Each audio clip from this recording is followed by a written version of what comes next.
Oke, Assalamualaikum warahmatullahi wabarakatuh. Kita akan melanjutkan materi kita ya, materi yang selanjutnya yaitu mengenai skenario use case. Jadi kemarin kalian sudah menggali requirement, kebutuhan fungsional dan non fungsional, kemudian diminta dari requirement tersebut, diminta untuk membuat use case-nya. Nah, sekarang ini adalah materi mengenai skenario use case. Jadi use case yang sudah dibuat itu akan dibuat menjadi skenario. Nah, sebelum saya masuk ke dalam contoh dan lain-lain, kita harus tahu dulu bahwa apa itu sih use case skenario. Jadi use case skenario itu merupakan hasil instansiasi dan penjelasan dari setiap use case. Nah, use case skenario tersendiri terbagi menjadi 3 bagian, yaitu yang pertama ada identifikasi dan inisialisasi, step-stepnya, kondisi, asumsi, dan pertanyaan. Jadi, skenario yang sudah kalian use case yang sudah kalian buat itu, misalkan dari satu kasus kalian sudah mendefinisikan menjadi 5 requirement misalnya.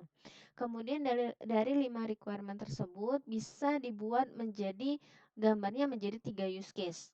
Nah, dari 3 use case itu berarti kalian bisa membuat 3 buah use case skenario. Jadi kalau use case-nya ada 3, maka skenarionya pun ada 3. Kalau use case-nya ada 5, berarti skenarionya pun nanti akan menjadi 5. Kenapa? Nanti setiap skenario itu akan menjelaskan. Jadi use case itu kan adalah sebuah proses ya atau gambaran apa yang bisa dikerjakan oleh si sistem. Jadi apa yang bisa dikerjakan? Misalnya, dia bisa melakukan login. Nah, login tersebut langkah-langkahnya apa? Langkah-langkah dalam login itu apa saja? Nah, itu dijelaskan dalam skenario ini. Jadi step-stepnya yang pertama user harus melakukan apa, kemudian memasukkan apa, menginputkan apa, menekan tombol apa, kemudian program akan melakukan apa, kemudian nanti hasilnya akan menjadi apa. Nah, itu adalah skenario dari use case tersebut. Jadi misalnya itu adalah skenario dari use case login. Nah, jadi dia terbagi menjadi 3 bagian. Yang pertama, dia harus identifikasi triggernya apa, kondisi awalnya apa. Itu adalah termasuk ke dalam identifikasi di sini. Kemudian ada step, apa saja yang dilakukan seperti yang saya bilang tadi. Yang pertama, aktor harus memasukkan username dan password.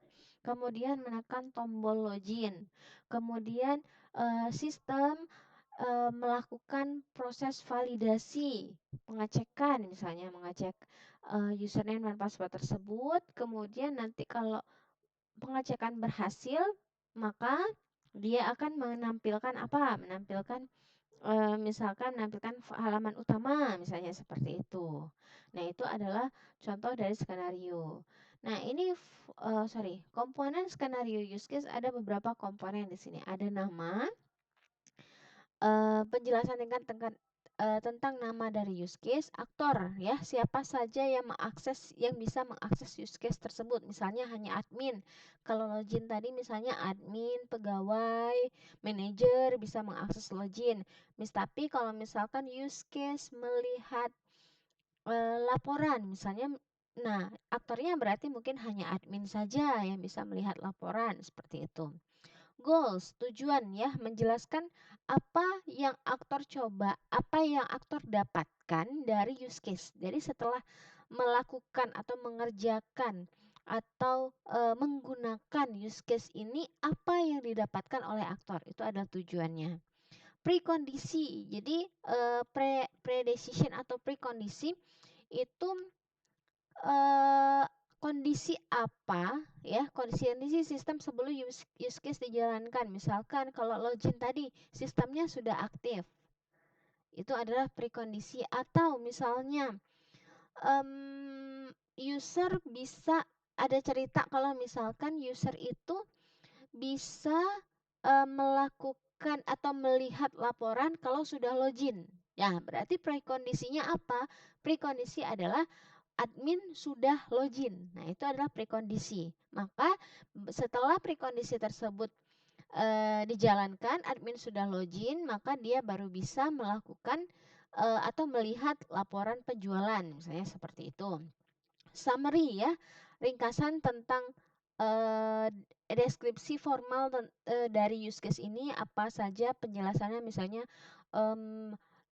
aktor dapat melihat laporan yang bisa dilihat adalah laporan harian, bulanan, tahunan, misalnya seperti itu. Nah, related use case ini bisa juga dituliskan tapi jarang ya. Daftar use case yang berhubungan dengan use case tersebut. Siapa saja yang berhubungan seperti yang saya bilang tadi. Jadi use case melihat laporan itu berhubungan dengan use case login misalnya seperti itu. Nah, itu related use case. Step ya, langkah-langkah. Misalnya aktor sama user, aktornya ngapain terus aktornya ngapain terus nanti sistemnya melakukan apa gitu ya. Itu adalah step-stepnya. Post kondisi, jadi kondisi setelah atau kondisi akhir ya. Kondisi akhir setelah use case dijalankan. Jadi setelah use case ini dijalankan, misalnya dia login tadi, berarti kalau misalnya dia sudah login, diklik login dan validasinya berhasil, maka dia akan menampilkan halaman utama, misalnya seperti itu. Ya. Nah, nomor 1 dan nomor 7 adalah bagian paling penting. Jadi step-stepnya ini yang paling penting, sama NIM-nya harus jelas. Nah, format skenario biasanya kebanyakan format skenario seperti ini. Identifikasi ya, kemudian nomor SRS atau use case-nya atau nomor use case-nya, misalnya nomor 1 use case, nama butir uji, nama use case-nya apa.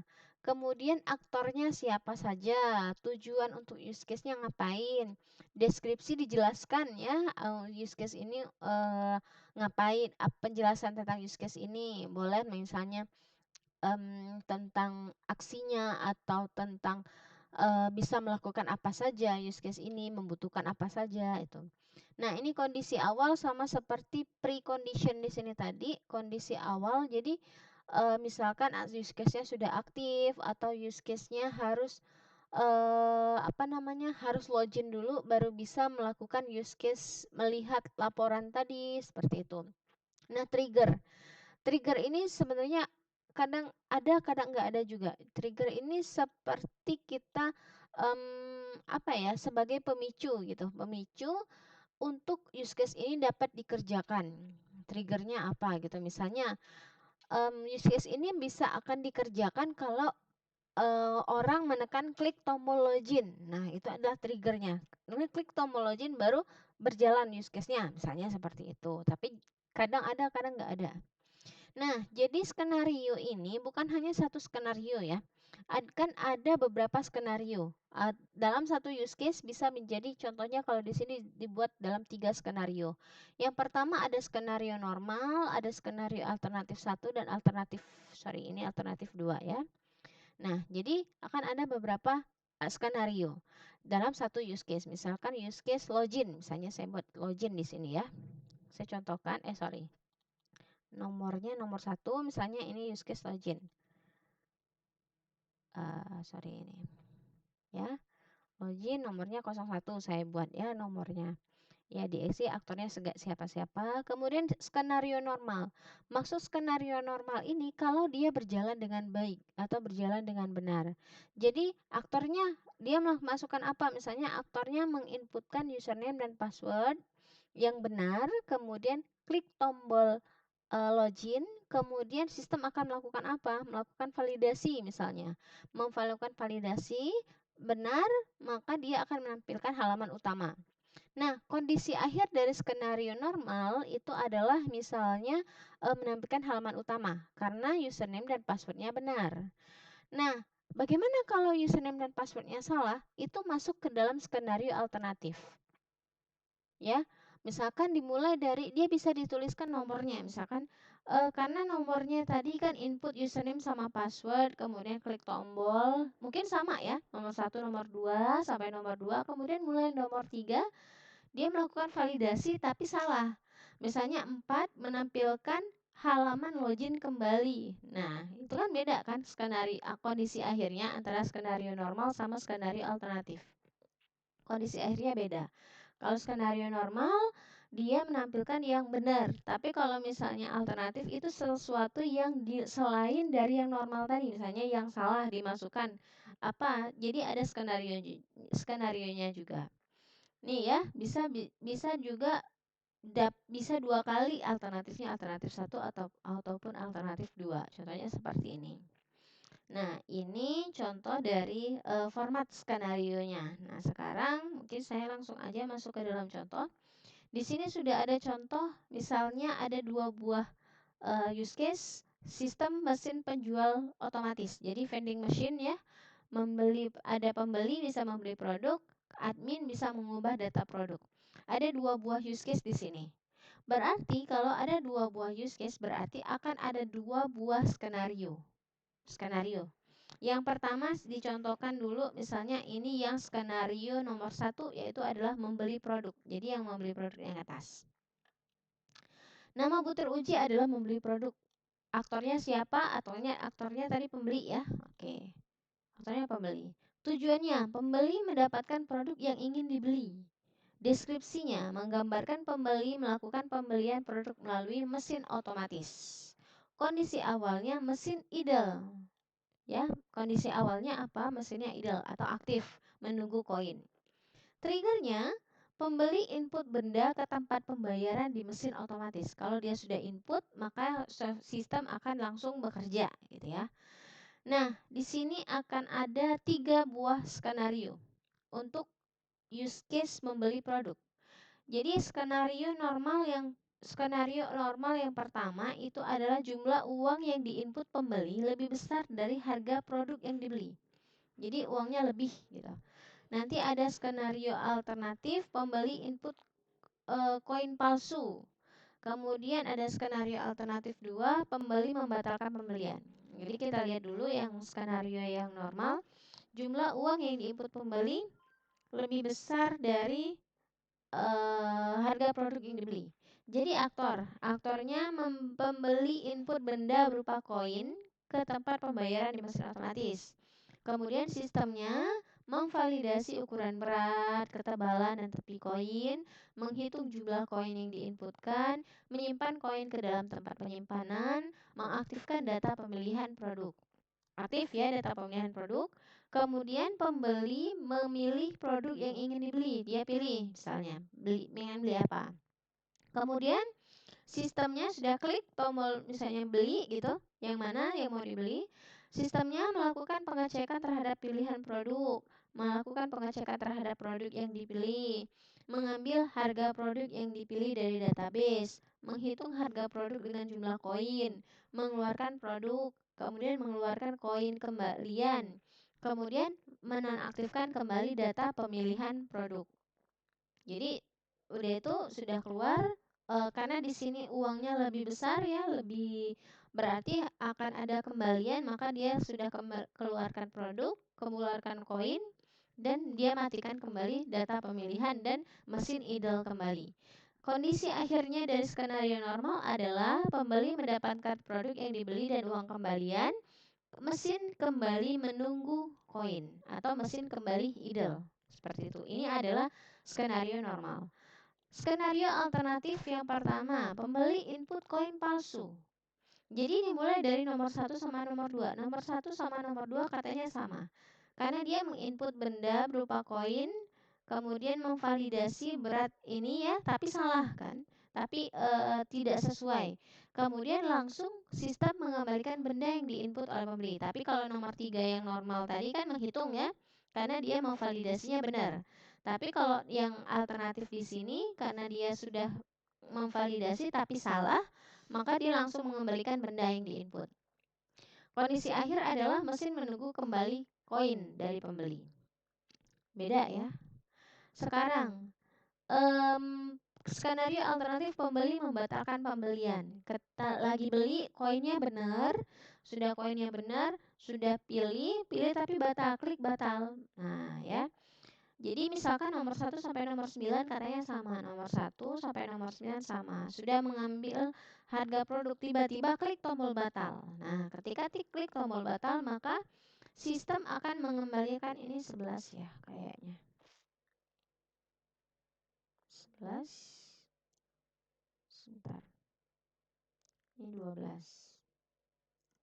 Nah, sistem langsung ketika klik tombol batal, langsung sistem mengembalikan koin yang diinput dan menonaktifkan data pemilihan produk. Jadi, skenario akhirnya beda, kondisi akhirnya beda.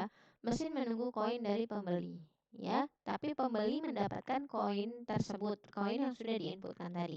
Jadi di sini bukan hanya selalu satu skenario, ya. Jadi bisa skenario. Dan hati-hati di dalam skenario use case tidak pernah ada kata-kata jika, ya. Jika benar maka keluarkan ini, jika salah maka keluarkan ini. Enggak. Tapi jikanya diganti menjadi apa? Diganti menjadi skenario. Jadi satu skenario ini adalah satu jika, kemudian jika yang lain, ya, maka dia akan menjadi skenario alternatif. Kayak tadi, ya. Kalau login, kalau dia benar, maka dia menampilkan menjadi skenario normal, ya. Kemudian kalau misalnya kalau dia salah input username dan password, dia akan menjadi skenario alternatif, seperti itu. Tidak pernah ada kata-kata jika di dalam skenario, ya, skenario use case. Ini untuk use case yang pertama, membeli produk. Sekarang untuk yang kedua, ya, mengubah data produk. Ini use case yang kedua. Aktornya admin, mengubah data produk, kondisi awalnya mesin idle. Nah, di sini contohnya hanya menjadi satu skenario normal saja. Produk ditambahkan ke mesin penjual misalnya. Aktornya menginput password, kemudian memverifikasi. Mungkin juga bisa jadi satu skenario alternatif. Kenapa? Kalau dia menginput passwordnya salah, gitu, ya, boleh. Ini nggak dituliskan. Password yang diinputkan salah misalnya. Itu menjadi alternatif. Menonaktifkan mesin penjualan otomatis, menampilkan menu pilihan admin, milih menu, verifikasi menu, melakukan input berdasarkan pilihan, update data produk pada database, menekan tombol turn on, mengaktifkan kembali, ya, membuang sesi login admin dan mengaktifkan kembali fungsi penjualan. Nah, ini juga sebenarnya bisa menjadi satu skenario alternatif lagi. Kalau password yang diinputkan itu salah, berarti kalau alternatifnya berarti 1 dan 2 sudah, kemudian 3-nya langsung dia keluar lagi, ya, gitu. Nah, ini adalah skenario use case. Nah, jadi sudah membuat use case-nya, sudah tahu skenario use case, maka tugasnya adalah silahkan kalian kan sudah membuat requirement, ya, dari aplikasi penjualan kemarin, kemudian sudah bikin use case juga. Nah, sekarang tugasnya adalah silahkan buat ambil 2 buah use case, kemudian buat skenarionya dari 2 buah use case tersebut. Jadi misalkan kalian sudah punya 5 use case, nah, nggak usah 5-5-nya dibuat skenarionya, tapi hanya dibuat 2 use case saja. Nah, diambil 2 skenario dari 2 buah use case. Jadi ambil 2 use case, kemudian jelaskan skenarionya. Oke, mungkin segitu saja. Saya akhiri. Wassalamualaikum warahmatullahi wabarakatuh.